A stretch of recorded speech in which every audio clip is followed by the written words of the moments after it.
Hello everyone, welcome to Dark Welford, my new horror channel. This is my second attempt at recording and editing and uploading this video, as somebody is trying to stop me. Nah, I'm just kidding. I'm really bad at this whole editing thing, so it's whatever. Okay, let's get into the story yet again. Second time today. Anyway, here is the Russian sleep experiment. Russian researchers in the late 1940s kept 5 people awake for 15 days using an experimental gas-based stimulant. They were kept in a sealed environment to carefully monitor their oxygen intake so the gas didn't kill them, since it was toxic in high concentrations. This was before closed-circuit cameras, so they had only microphones and 5-inch thick glass porthole-sized windows into the chamber to monitor them. The chamber was stocked with books, cots to sleep on, but no bedding, running water, and a toilet, and enough dried food to last all 5 for over a month. The test subjects were political prisoners deemed enemies of the state during World War II. Everything was fine for the first 5 days. The subjects hardly complained, having been promised falsely that they would be freed if they submitted to the test and did not sleep for 30 days. Their conversations and activities were monitored, and it was noted that they continued to talk about increasingly traumatic incidences in their past, and the general tone of their conversation took on a darker aspect after the 4-day mark. After 5 days, they started to complain about the circumstances and events that led them to where they were, and they started to demonstrate severe paranoia. They stopped talking to each other, began alternately whispering to the microphones in the one-way mirrored portholes. Oddly, they all seemed to think they could win the trust of their experimenters by turning over their comrades, their other subjects in captivity with them. At first, the researchers suspected this was an effect of the gas itself. After 9 days, the first of them started screaming. He ran the length of the chamber, repeatedly yelling at the top of his lungs for 3 hours. Continued attempting to scream, but was only able to produce occasional squeak. The researchers suggested that he had physically torn his vocal cords. The most surprising thing about his behavior is how the other captives reacted to it. Or rather, didn't react to it. They continued whispering to the microphones until the second of the captives started to scream. The 2 non-screaming captives took the books apart, smeared page after page with their own feces, and pasted them calmly over the glass portholes. The screaming promptly stopped. So did the whispering to the microphones. After 3 more days passed, the researchers checked the microphones hourly to make sure they were working, since they thought it was impossible that no sound could be coming with 5 people inside. The oxygen consumption in their chamber indicated that all 5 must be alive. In fact, it was the amount of oxygen 5 people would consume at a very healthy level of strenuous exercise. On the morning of the 14th day, the researchers did something they said they would not do to get a reaction from the captives. They used the intercom inside the chamber, hoping to provoke any response from the captives. They were afraid were either dead or vegetables. They announced, "We are opening the chamber to test the microphones. Step away from the door and lie flat on the floor, or you will be shot. Compliance will earn one of you your immediate freedom." To their surprise, they heard a single phrase in a calm voice respond, "We no longer want to be freed." Debate broke out among the researchers and the military forces funding the research. Unable to provoke any more response using the intercom, it was finally decided to open the chamber at midnight on the 15th day. The chamber was flushed with the stimulant gas and filled with fresh air, and immediately voices from the microphones began to object. 3 different voices began begging, as if pleading for the life of loved ones, to turn the gas back on. The chamber was opened, and the soldiers sent in to retrieve the test subjects. They began to scream louder than ever. So did the soldiers when they saw what was inside. 4 of the 5 subjects were still alive, although no one can rightly call the state that any of them were in life. The food rations past day 5 had not been so much as touched. There were chunks of meat from the dead test subjects' thighs and chest stuffed into the drain in the center of the chamber, blocking the drain and allowing 4 inches of water to accumulate on the floor. Precisely how much of the water on the floor was actually blood was never determined. All 4 surviving test subjects also had large portions of muscle and skin torn away from their bodies. The destruction of flesh and exposed bone on their fingertips indicated that the wounds were inflicted by hand, not with teeth, as the researchers initially thought. Closer examination of the position and angles of the wounds indicated that most, if not all of them, were self-inflicted. The abdominal organs below the rib cage of all 4 test subjects had been removed, while the heart, lungs, and diaphragm remained in place. The skin and most of the muscles attached to the ribs had been ripped off, exposing the lungs through the rib cage. All the blood vessels and organs remained intact. They had just been taken out and laid on the floor, fanning out around the eviscerated but still living bodies of the subjects. Most of the soldiers were Russian special operatives at the facility, but still many refused to return to the chamber to remove the test subjects. They continued to scream to be left in the chamber, and alternately begged and demanded that the gas be turned back on, lest they fall asleep. In the struggle of removing the 4 living subjects, one of their spleens had ruptured and he bled out almost immediately. The medical researchers attempted to sedate him, but this proved impossible. He was injected with more than 10 times the human dose of a morphine derivative, and still fought like a cornered animal.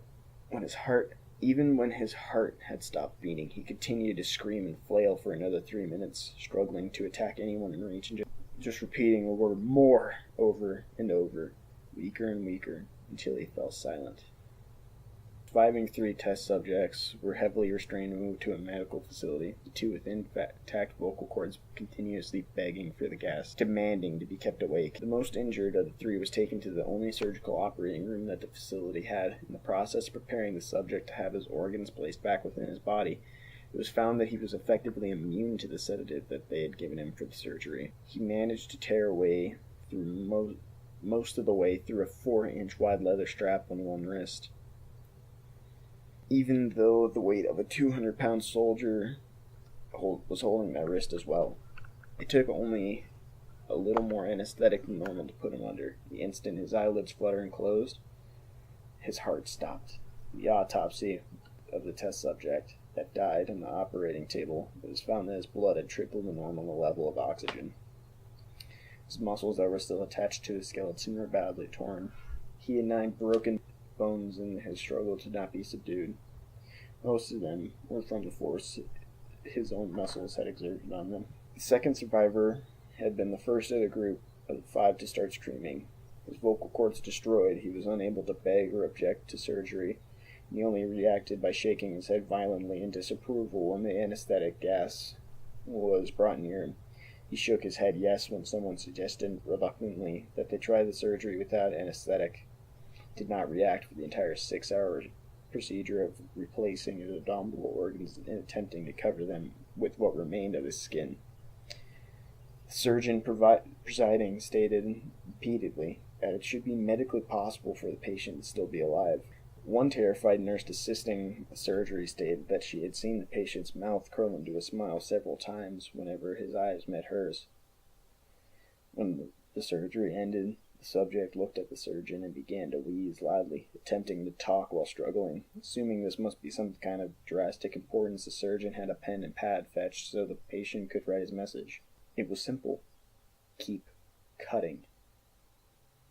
The other 2 test subjects were given the same surgery, both without anesthetic as well, although they had been injected with a paralytic for the duration of the operation. The paralytic cleared their system in a normally short period of time. They were soon trying to escape their bonds. The moment they could speak again, they were asking for the stimulant gas. The researchers tried asking why they had injured themselves, why they had ripped out their own guts, and why they wanted to be given the gas again.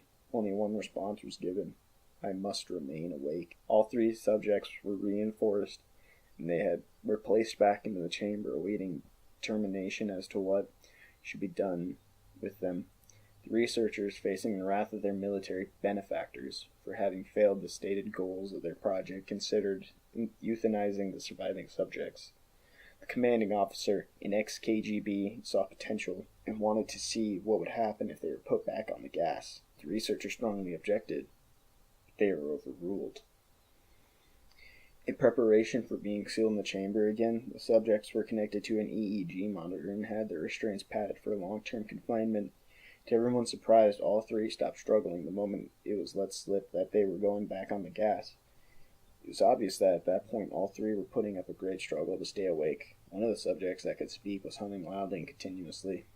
The mute subject was straining his legs against the leather bonds with all his might. First left, then right, then left again for something to focus on.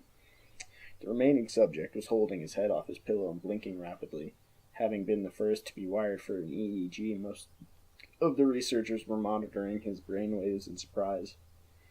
They were normal most of the time, but sometimes they flatlined inexplicably. It looked as if he were repeatedly suffering brain death before returning to normal. As they focused on paper scrolling out of the brainwave monitor, only one nurse saw his eyes slip shut at the same moment his head hit the pillow. His brainwaves immediately changed to that of deep sleep, then flatlined for the last time as his heart simultaneously stopped. The only remaining subject that could speak started screaming to be sealed in now. His brainwave showed the same flat lines as the one who had just died from falling asleep. The commander gave the order to seal the chamber with both subjects inside, as well as 3 researchers.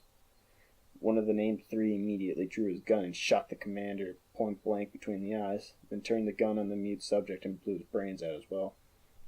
He pointed his gun at the remaining subject, still restrained to a bed as the remaining members of the medical and research team fled the room. "I won't be locked in here with these things. Not with you," he screamed at the man strapped to the table. "What are you?" he demanded. "I must know." The subject smiled. "Have you forgotten so easily?" the subject asked. "We are you. We are the madness that lurks within you all, begging to be free at every moment in your deepest animal mind. We are what you hide from in your beds every night. We are what you sedate into silence and paralysis when you go to the nocturnal haven where we cannot tread." The researcher paused, then aimed at the subject's heart and fired. The EEG flatlined as the subject weakly choked out. So nearly free. And that's it. That was the Russian sleep experiment. Although I did cut it down a lot because I didn't want to have to read it for a 3rd time. So if you want to read the whole story in all of its great gruesome goriness, I'll leave a link in the description below to the copy that I read. Thank you all for watching this. I hope you liked this video. If you liked it, like, subscribe to this channel, and I'll see you guys in the next episode. And also, get some sleep. Not a lot of sleep can be a lot of strain on a mind. The next episode is going to be me going over a creepypasta that has been kind of recently been regrowing in popularity. It's talking about children's shows and some very, very dark corners in kids' entertainment. See you all, and goodbye.